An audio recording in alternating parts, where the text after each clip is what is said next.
So let's talk about Hange bodies. Hange bodies. Hange bodies are inclusions within red blood cells. Inclusion within red blood cells composed of denatured hemoglobin. Denatured hemoglobin.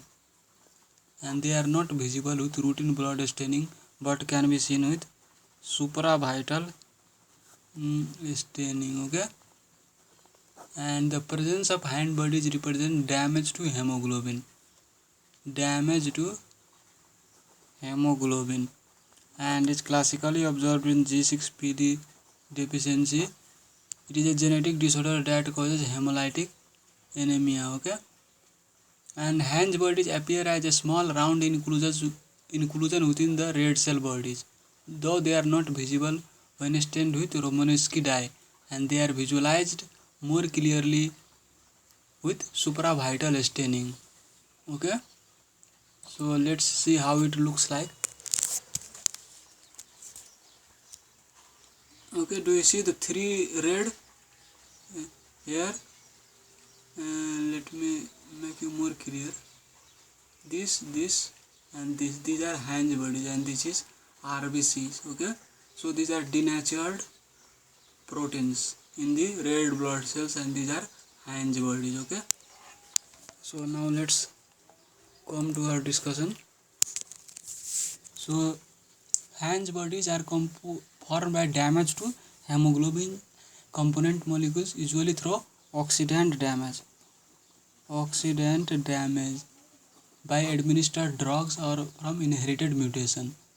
As a result, electron from hemoglobin is transferred to oxygen molecule, which creates reactive oxygen species that can cause severe cell damage, leading to premature cell lysis, and damaged cells are cleared by macrophages in the spleen, where the precipitate and damaged membrane are removed, leading to characteristics bite cells.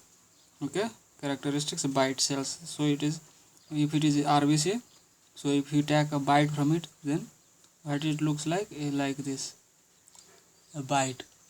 Okay, there are several pathways leading to hemoglobin damage, like NADPH deficiency cause dysfunction in the glutathione peroxidase, which is an enzyme that converts hydrogen peroxide into water. Okay, so deficiency of NADPH causes dysfunction in glutathione peroxidase, and glutathione peroxidase converts hydrogen peroxide to water. G6PD deficiency. So these are the pathways that lead to hemoglobin damage, and G6PD deficiency exacerbated by administration of oxidant drugs. Oxidant drugs like primaquine, dapsone, quinidine can also result in Hange body. G6PD deficient red blood cells in combination with high level of oxidants causes cross-linking of sulfhydryl groups and globin chains, which causes a denaturing and formation of Hange body precipitates. And Hange bodies can also be seen in chronic liver disease, alpha thalassemia. So normal adult hemoglobin is composed of alpha 2 and beta 2.